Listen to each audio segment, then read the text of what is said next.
how are you folks doing today? I'm Charlie here from Action, and today we're going to be talking about bolster clips, how you attach them, the different types, and how they work here. There's a lot of different varieties, and we're going to go over each and every single one of those. I think you might have just chipped the boss's gel coat. You're going to edit that out, right? Yeah, sure. Folks, today we're going to be discussing the bolster clips and the Z clips here. These are going to be the Z clip lockdown clip attachment method for your bolsters and cushions on boats. So the first one we're going to note here, this is going to be the lockdown clip here. So this is going to be used with all of the bolster clips. So you're going to attach this part right here, these two holes, onto the bottom edge of the cushion here. And this is going to be used in tandem with all other bolster clips. These right here, these are going to be the Z style clips. Now this is the 1/2 inch. This is meant to be used with 1/2 inch PVC board. This part is going to be mounted on the boat, and then this is going to be where you slide the PVC or board down onto. And that is meant to fit a 1/2 inch PVC or a 1/2 inch plywood board there. This one right here, this is the 0.375S here. So this is going to be for use with 3/8 to 1/4. Now the special thing about these is that this, because of this angle, you're actually meant to bend this down. And once you attach it onto the boat, you can press that down to the desired height, and so it'll pinch your 1/4 inch PVC board. This one, you can see it also has a near 90-degree angle. This one is not meant to be bent. This one is just strictly meant to be used with a 3/8 PVC board here. Next step here is going to be to drill out a hole out of our bolster, our PVC, or this could be plywood or starboard. And now I know this board here is going to be a 1/2 inch board, so we're going to be using the 1/2 inch clip that's meant to go with that. Now the important thing when drilling your hole is you have to make sure the hole you're drilling there or cutting is big enough to fit the bolster clip in. Now this is a 2-inch drill bit. That's plenty of room for this.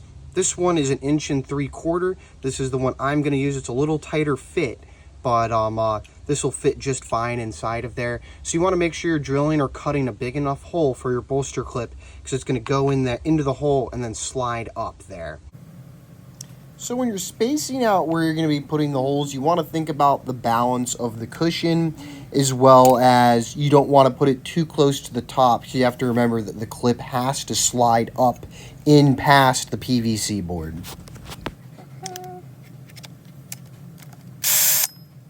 We need to upholster our cushion. Boom.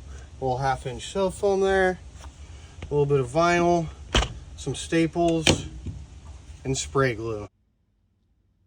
We have the holes drilled and we are ready to start applying some bolster clips.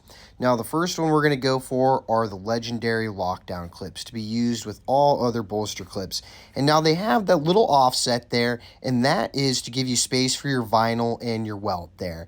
So you see the vinyl along the edge, and if you have a bead of welt along the edge there, that little offset gives you just enough to get over that and lay down nicely on the back. Now I know some of you are wondering, who in the world upholstered that cushion? That certainly isn't a professional, and you would be correct. It was me.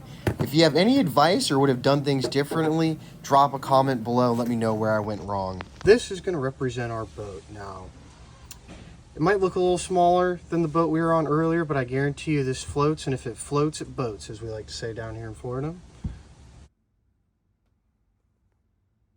Right, our cushion is perfectly set up. We got our holes drilled, our lockdown clips in place. We have one last thing to really worry about here. It's making sure we get the right size Z clip. Now we know that this is going to be the 1/2 inch clips here, and we're going to want to get these spaced out just right so they line up with the holes on the back of the PVC board. This is important. Depending on the size of your hole, if you got a bigger hole or cut there, it's going to be a little more forgiving. And then you want to get these nice and secure. If you have access to the back side of the hole inside the boat, you could run through bolts through. Here I'm just doing screws on this board for purposes of this video, but there's a number of ways you could attach those. Now we're fully set here. Once you get that cushion on there, pop it on, slide it down, and then you throw those bottom 2 screws in and you're locked in. You're completely finished. That cushion's going nowhere, not flying off in any hurricanes or anything of the like. The last thing to keep in mind is where you're mounting the Z-clips on the boat and where your cushion will sit once secured to the clips. Measure the distance from the top of the gunnel to the 90-degree bend in the middle of the Z-clip. Then measure the distance from the top of the hole cut out on the back of the cushion to the top edge of the cushion. Subtract that number from your original distance from the gunnel to the Z-clip, and this will tell you how far your cushion will sit from the top of the gunnel. Yeah, it's really small and minimal. It's going to be in the diamond non-skid. The diamond non-skid, how expensive? You're kidding me. Don't forget to like and subscribe.